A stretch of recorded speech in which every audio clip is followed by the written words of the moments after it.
Middle east का वो इलाका जहां आमतौर पर दुनिया की नजरें सिर्फ कच्चे तेल या फिर सुलगते युद्धों पर टिकी होती हैं, ठीक उसी जगह भारत के प्रधानमंत्री का विमान उतरता है और एक ऐसी बाजी पलटी जाती है जिसकी गूंज वॉशिंगटन से लेकर बीजिंग तक सुनाई दे रही है।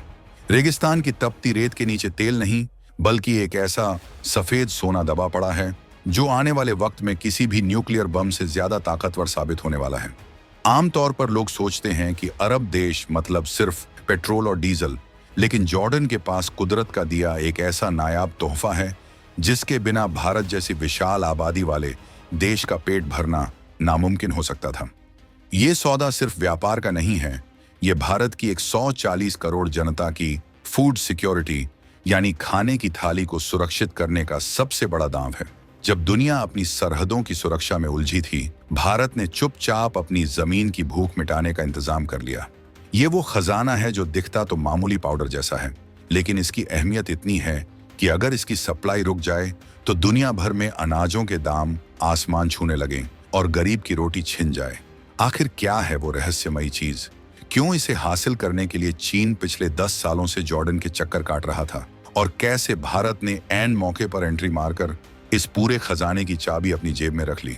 क्या इससे हमारे किसानों की किस्मत बदलने वाली है, या फिर ये भारत को एक ग्लोबल सुपर पावर बनाने की दिशा में उठाया गया कोई गुप्त कदम है? इन सारे तीखे सवालों के जवाब और इस पूरी इनसाइड स्टोरी की एक एक परत हम इस वीडियो में खोलेंगे। यकीन मानिए, इस खेल को समझने के बाद आपको अपने देश की कूटनीति पर गर्व होगा। तो अपनी सीट बेल्ट बांध लीजिए, क्योंकि ये सफर रोमांचक होने वाला है। और हाँ, इस मास्टर स्ट्रोक पर आपकी क्या राय है, कमेंट बॉक्स में जरूर लिखिएगा। अब सस्पेंस के पर्दे को थोड़ा हटाते हैं और उस असली मुद्दे पर आते हैं जिसने दुनिया के बड़े बड़े एक्सपर्ट्स को चौंका दिया है। हम बात कर रहे हैं खेती किसानी की दुनिया के 2 सबसे बड़े बाहुबलियों की, फॉस्फेट और पोटाश। सुनने में ये आपको केमिस्ट्री क्लास के बोरिंग शब्द लग सकते हैं, लेकिन हकीकत में ये भारत की कृषि व्यवस्था की सांसें हैं। आप इसे ऐसे समझिए जैसे गाड़ी को चलने के लिए पेट्रोल चाहिए, ठीक वैसे ही भारत की मिट्टी को अनाज पैदा करने के लिए ये दोनों तत्व चाहिए। हमारा देश कृषि प्रधान है, लेकिन कड़वी सच्चाई ये है कि हमारी धरती के नीचे ये दोनों खजाने ना के बराबर हैं। फॉस्फेट के मामले में हम कंगाल हैं और पोटाश के लिए तो हम पूरी तरह से, जी हाँ, 100% दूसरे देशों के रहमो करम पर निर्भर हैं। अब जरा सोचिए, जिस देश की 60% आबादी खेती पर जिंदा हो, अगर उसे खाद बनाने वाला ये कच्चा माल मिलना बंद हो जाए तो क्या होगा? खेत बंजर हो जाएंगे, पैदावार गिर जाएगी और अनाज इतना महंगा हो जाएगा कि आम आदमी की पहुंच से बाहर हो जाएगा। यही वो दुखती रग थी जिसे हमारे दुश्मन बहुत अच्छे से जानते थे। चीन जैसे देश जिनके पास इनका भंडार है, वो अक्सर सप्लाई रोककर भारत को ब्लैकमेल करने की कोशिश करते रहे हैं। जब भी सीमा पर तनाव बढ़ता, उधर से खाद और कच्चे माल के जहाजों की रफ्तार धीमी हो जाती। ये एक तरह का साइलेंट वॉर था जिसमें गोली नहीं चलती, लेकिन पेट पर लात मारी जाती है। लेकिन 2025 का भारत अब अपनी कमजोरियों को अपनी ताकत में बदलना सीख गया है। जॉर्डन, जो दुनिया के नक्शे पर एक छोटा सा देश दिखता है, असल में फॉस्फेट और पोटाश का वो छुपा हुआ कुबेर है जिसके पास दुनिया के सबसे बड़े भंडारों में से एक मौजूद है। जॉर्डन की चट्टानों में उच्च क्वालिटी का रॉक फॉस्फेट भरा पड़ा है और वहां मौजूद डेड सी यानी मृत सागर का पानी पोटाश का सबसे शुद्ध स्रोत है। पीएम मोदी की ये यात्रा कोई रस्मी मुलाकात नहीं थी, बल्कि ये उस सप्लाई चेन को हमेशा के लिए सुरक्षित करने का मिशन था जिसे कोई दुश्मन भविष्य में काट न सके। भारत ने जॉर्डन के साथ मिलकर जो समझौता किया है, वो सीधे तौर पर हमारे खेतों में इस्तेमाल होने वाले डीएपी और एनपीके खाद की कीमतों को कंट्रोल करेगा। जो पैसा हम महंगे आयात पर खर्च करते थे और विदेशी कंपनियों 30 की मनमानी सहते थे, अब वो खेल खत्म होने जा रहा है। भारत ने सीधे खदान से लेकर खेत तक का रास्ता साफ कर लिया है। लेकिन रुकिए, ये कहानी इतनी सीधी भी नहीं है, क्योंकि जहां खजाना होता है वहां सांप भी कुंडली मारकर बैठे होते हैं। जॉर्डन के इस खजाने पर चीन की भी गिद्ध जैसी नजर थी, तो आखिर भारत ने चीन को कैसे पछाड़ा, ये जानना और भी दिलचस्प है। इस पूरे घटनाक्रम में असली मजा तब आता है जब हम इसके पीछे चल रही अंतरराष्ट्रीय राजनीति यानी जियोपॉलिटिक्स को समझते हैं। देखिए, चीन की एक पुरानी आदत है कर्ज का जाल और संसाधनों पर कब्जा। अफ्रीका से लेकर एशिया तक चीन ने यही मॉडल अपनाया है। जॉर्डन के पास मौजूद फॉस्फेट के पहाड़ों पर भी ड्रैगन की लार टपक रही थी। चीन चाहता था कि वो जॉर्डन की खदानों में मोटा पैसा लगाए और फिर वहां से निकलने वाले माल पर अपना एकाधिकार जमा ले। अगर ऐसा हो जाता तो भारत के लिए ये किसी बुरे सपने से कम नहीं होता। सोचिए, अगर हमारी खाद की सप्लाई लाइन का कंट्रोल चीन के हाथ में चला जाता तो वो हमें जब चाहे घुटनों पर ला सकता था। लेकिन भारतीय कूटनीति ने यहाँ जो चाणक्य नीति चली, उसने बीजिंग के मंसूबों पर पानी फेर दिया। भारत ने जॉर्डन को सिर्फ एक खरीदार बेचने वाले का रिश्ता नहीं, बल्कि एक लॉन्ग टर्म पार्टनरशिप का ऑफर दिया। भारत की सबसे बड़ी फर्टिलाइजर कोऑपरेटिव इफको और जॉर्डन की कंपनियों के बीच जो करार हुए हैं, वो सिर्फ कागजी दस्तावेज नहीं है, बल्कि वो एक सुरक्षा कवच है। भारत ने जॉर्डन को भरोसा दिलाया कि हम सिर्फ आपका माल नहीं खरीदेंगे, बल्कि हम आपके यहाँ निवेश करेंगे, फैक्ट्री लगाएंगे और टेक्नोलॉजी देंगे। जॉर्डन को भी समझ आ गया कि चीन के साथ जाने का मतलब है कर्ज के जाल में फंसना, जबकि भारत के साथ जाने का मतलब है बराबरी का सम्मान और एक विशाल मार्केट की गारंटी।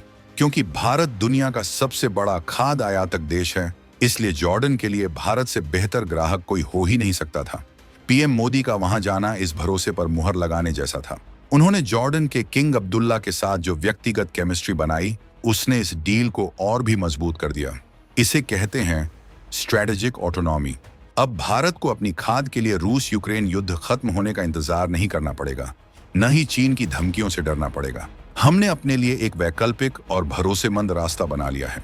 ये बिल्कुल वैसा ही है जैसे आप अपने घर में पानी के लिए म्यूनिसिपैलिटी के नल के साथ साथ अपना खुद का बोरवेल भी लगवा लें।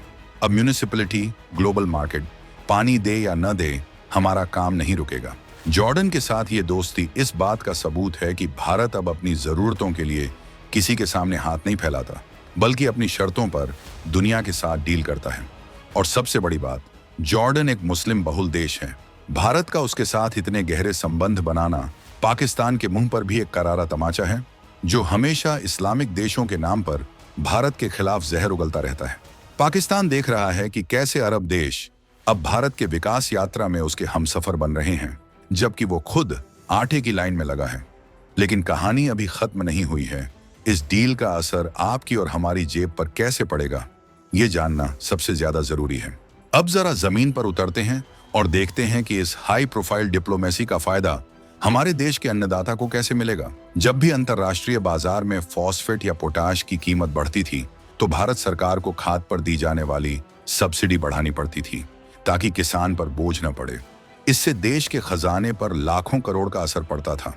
और अगर सरकार सब्सिडी न बढ़ाए तो खाद की बोरी इतनी महंगी हो जाती थी कि किसान खेती करना ही छोड़ दे। जॉर्डन से सीधी सप्लाई शुरू होने का मतलब है बिचौलियों का खात्मा और कीमतों में स्थिरता। जब कच्चा माल सही दाम पर और समय पर मिलेगा, तो देश की फर्टिलाइजर फैक्ट्रियां, जो कई बार माल की कमी से बंद हो जाती थीं, वो अब 24 घंटे काम करेंगी। 2025 तक भारत का लक्ष्य है कि हम फर्टिलाइजर प्रोडक्शन में आत्मनिर्भरता के करीब पहुंचे, और जॉर्डन इस लक्ष्य की रीढ़ की हड्डी है। इस सफेद खजाने का असर सिर्फ खेतों तक सीमित नहीं रहेगा, ये भारत की फूड सिक्योरिटी को लोहे जैसा मजबूत कर देगा। जब हमारे गोदामों में खाद का पर्याप्त स्टॉक होगा, तो हम दुनिया के किसी भी देश की आंखों में आंखें डालकर बात कर सकेंगे। हमें डर नहीं होगा कि अगर युद्ध छिड़ गया तो हमारा गेहूं या चावल कैसे पैदा होगा। ये आजादी है, भूख के डर से आजादी, निर्भरता से आजादी। और यही वो विजन है जो एक राष्ट्र को महाशक्ति बनाता है। महाशक्ति सिर्फ मिसाइलों से नहीं बनते, महाशक्ति बनते हैं जब आप अपनी जनता की बुनियादी जरूरतों को अपनी मुट्ठी में कर लेते हैं। जॉर्डन के साथ ये साझेदारी भारत के उसी आत्मनिर्भर अभियान का एक सुनहरा अध्याय है। तो दोस्तों, जॉर्डन के रेगिस्तान से शुरू हुई ये कहानी सिर्फ खनिजों की खोज नहीं है, ये भारत के बढ़ते कद और बदलती तकदीर की दास्तां है। पीएम मोदी की इस यात्रा ने साबित कर दिया है कि भारत अब समस्याओं का रोना नहीं रोता, बल्कि उनका स्थायी समाधान ढूंढ कर लाता है। चाहे वो समुद्र की गहराइयां हों या अरब के रेगिस्तान, जहां भी भारत के हित छिपे होंगे, हम वहां पहुंचेंगे और अपना हक लेकर आएंगे। चीन और पाकिस्तान की साजिशें अपनी जगह हैं, लेकिन जब इरादे नेक हों और नेतृत्व दमदार हो, तो कोई भी बाधा हमें रोक नहीं सकती। फॉस्फेट और पोटाश का ये भंडार अब भारत के खेतों में सोना उगाएगा और देश की अर्थव्यवस्था को नई रफ्तार देगा। आपको क्या लगता है, क्या भारत का ये कदम खाड़ी देशों में हमारी पकड़ को और मजबूत करेगा? और क्या आने वाले समय में भारत दुनिया का फूड बास्केट बनकर उभरेगा? अपनी राय, अपने विचार कमेंट बॉक्स में खुलकर लिखिए, क्योंकि आपकी आवाज ही देश की आवाज है।